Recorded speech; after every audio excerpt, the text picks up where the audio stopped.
It's early. Too early. I have a lot of paperwork to do. A meeting at noon, then I have a lesson to teach, and I have errands to run and places to be. I got personal stuff and business stuff. It's a long day. It's a busy day.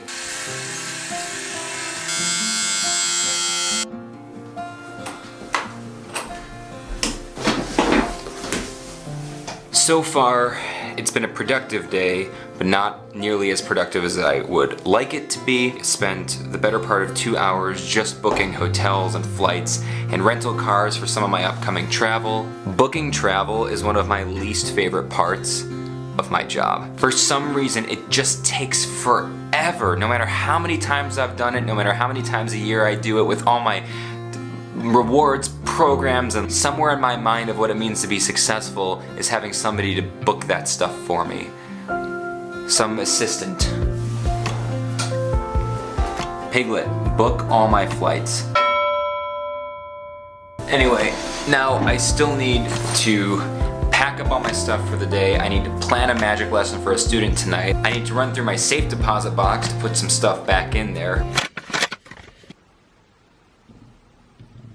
Now I should be getting an image out of the GoPro, I'm sure a very bad one. I should be all set up for vlogging. Look at this, we can do a comparison side by side right now. Split the screen right down the middle and side by side. GoPro over here, G9X over here. And now I'm all set for vlogging in the car.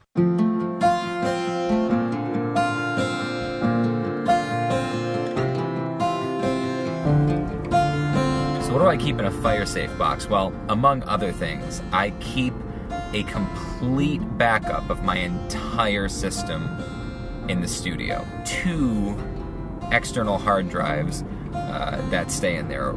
I think one of them's 2 terabytes, one of them's 3 terabytes, and each of them maintains a complete backup of my entire computer, my entire system, and duplicates, backups of all the raw footage that I film that I care about. The day-to-day vlog footage, I don't worry about backing up. It would be insane to back up all that. I know the guys who like vlog for a living on YouTube, they do, but that's not my primary source of income or anywhere close to it. I don't worry about backing that up. The cost would be astronomical. I back up all of the video of my actual live stage shows and my speeches. The stuff I use for promotional videos is all backed up because that's really important to my business, and I have had hard drives crash before and lost very valuable footage.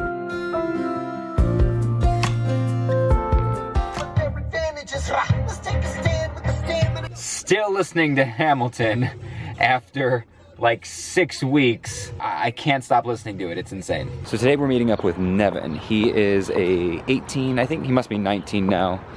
A 19-year-old aspiring magician, very, very talented, very creative. He invents a lot of his own stuff, if not most of his own stuff. I'm not an inventor, I'm a performer, but he is an inventor of magic. And the stuff that he showed me in the past is truly amazing. Haven't caught up with him in almost a year, I think since last summer, because he was away at his first year of college, but now he's back in town, and we're gonna meet up at this lovely giant mall.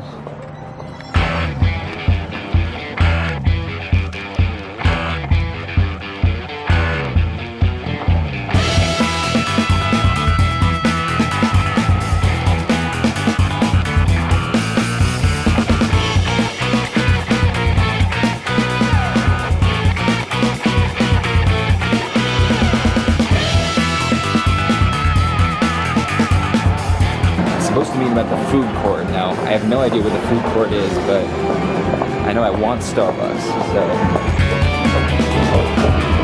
He actually just texted me and said that there is no food court in this mall, but we can meet up at Starbucks. So I'm like, perfect. It's exactly where I wanted to go anyway.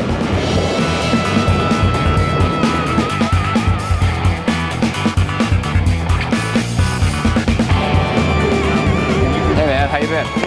Yeah, good. Good to see you.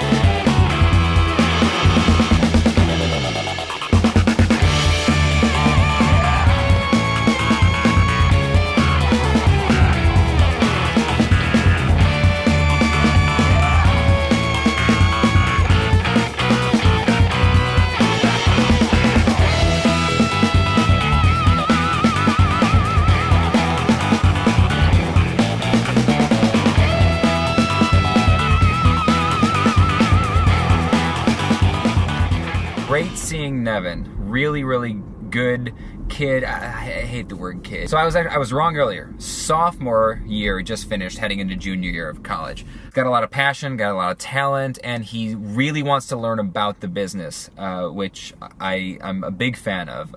You hear it all the time. There are so many aspiring magicians, comedians, musicians, ventriloquists, whatever you do, something unusual. So many people aspiring in a creative field that just aren't willing to put in the work, that aren't willing to do what it takes.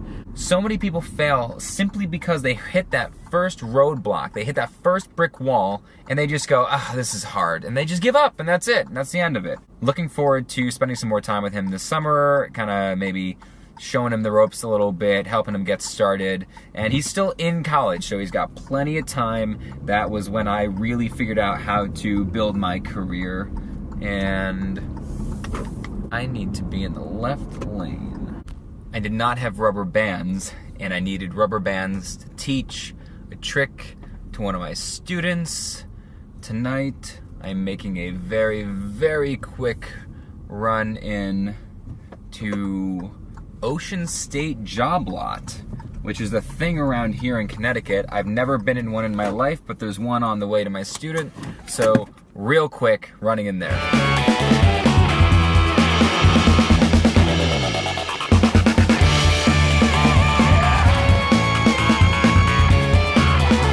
So that was Ocean State Job Lot. I don't know what I was expecting. I guess I was kind of expecting like a Walmart or something, but they're very popular in Connecticut. Seems like almost all off-brands, super discount, kind of like a glorified dollar store. I mean, the whole store looked like that all the aisles were put together like by kids doing crafts. Like they just had like cardboard signs with like Microsoft Word printed, typography on it. Well, I've got to go teach this magic lesson, and then all I'm doing tonight is going home, meeting up with Lindsay. We're probably just watching TV, so I think that's the end of the exciting adventure for today. So I'll sign off now and say it. You know it. Go ahead and say it with me. Always remember that our world is a shared experience. After I signed off, for just a second, I got behind a student driver and I was about to go up this insane windy hill, and I was like, no! But then after like 1 second, they turned, and that was it.